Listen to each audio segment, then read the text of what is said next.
Malapit na ba ang due date ng iyong bill dito sa TikTok Pay Later? At kailangan mo nang isettle ang iyong balance. Okay, so paano nga ba tayo magbayad sa TikTok Pay Later? At ito yung list ng payment option. By the way guys, kung bago ka lang sa channel na to at gusto mo pa ng mga tutorial videos na kagaya nito, hit like and subscribe button. Okay, first step is open mo ang iyong TikTok account. Then, itap mo tong shop tab. Okay, kailangan mong i-access ang Pay Later. Swipe mo lang tong top menu, pakaliwa, then i-select mo ang Pay Later. Okay, lalabas dito yung iyong credit limit at ang iyong bill or amount due at yung due date. Then, itap mo tong repay. Okay, so yung amount to pay ko pala guys is 90.13 lang naman at may minimum repayment amount na 20 pesos. Okay, then itap mo tong continue.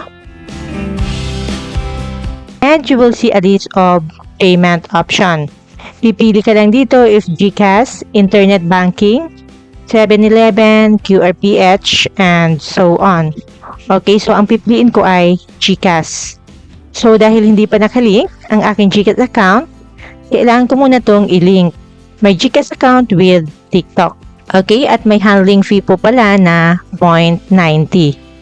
Okay, select and tap GCash.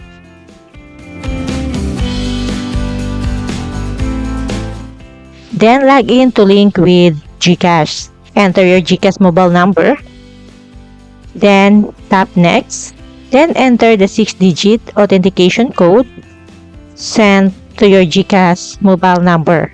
And tap next. Okay, log in to link with GCash. Ilagay mo dito yung iyong 4-digit MPIN mo sa GCash. Then, itap mo yung next. Okay, sabi dito guys, kapag na-link mo na ang GCash mo sa yung TikTok, your account will be auto-debited for each of your purchases.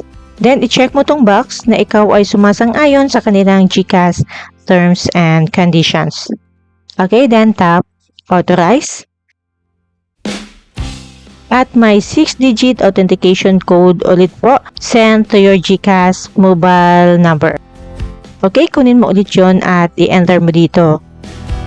Then, itap mo na yung next. At lalabas yung online payment linking successful. Okay, then tap OK. Okay, so ayan guys, payment method added successful.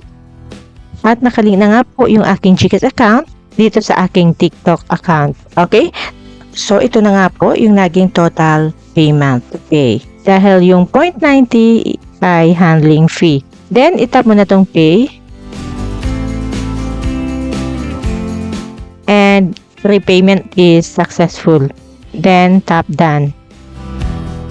At bumalik na po yung aking credit limit sa 4,000 pesos. Okay, kapag itap natin to repayment, ay lalabas tong 90.13 repayment completed.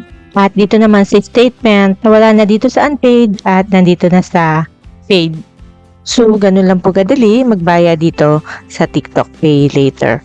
And I hope na nakatulong itong video sa inyo. And thank you for watching.